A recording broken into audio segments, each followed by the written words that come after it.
Piment suivant, nous avons Anaheim, voilà le piment Anaheim tout simplement. Anaheim c'est une ville en Californie, ça a été vraiment renommé à travers cette ville, malgré le fait que ce soit un piment mexicain à la base. C'est un piment qui est noté 1500 sur l'échelle de Scoville, donc c'est un piment qui, encore une fois, n'est pas très fort normalement, ça devrait être supportable. Mais on va commencer bientôt à atterrir dans quelque chose d'un peu plus pimenté, donc normalement c'est un peu plus pimenté que celui qu'on vient d'essayer à l'instant. Vous voyez que c'est un piment qui est relativement gros, enfin par rapport à ma tête vous voyez que c'est immense, je pourrais presque appeler quelqu'un. Allô, bonjour. Hello.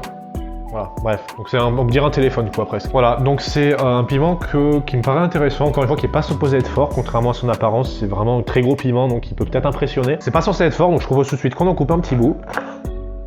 On sent un petit peu, on sent un petit peu quand même, on sent un petit peu le piment, donc on va voir ce que ça donne. Voilà, encore une fois un piment qui m'a l'air intéressant, donc on va voir tout de suite ce que ça donne, c'est parti, ça devrait pas être terrible. Pas pimenté du tout, vraiment je ne sens mais rien du tout, c'est un petit peu comme l'autre, on sent qu'il y a, dans l'odeur on le sent un petit peu, vraiment un petit peu plus que dans le poblano qu'on a essayé tout à l'heure. Par contre en ce qui concerne vraiment le goût, c'est pas épicé du tout, donc voilà, je sais pas trop, bon après voilà, c'est supposé être comme ça, la différence est pas grande entre 1250 pour le poblano et 1500 ici sur l'échelle de Scoville, c'est vraiment une différence qui est vraiment médiocre, donc voilà, c'est pas un truc de fou, voilà, bon ça reste un bon piment, mais c'est encore une fois c'est pas épicé du tout,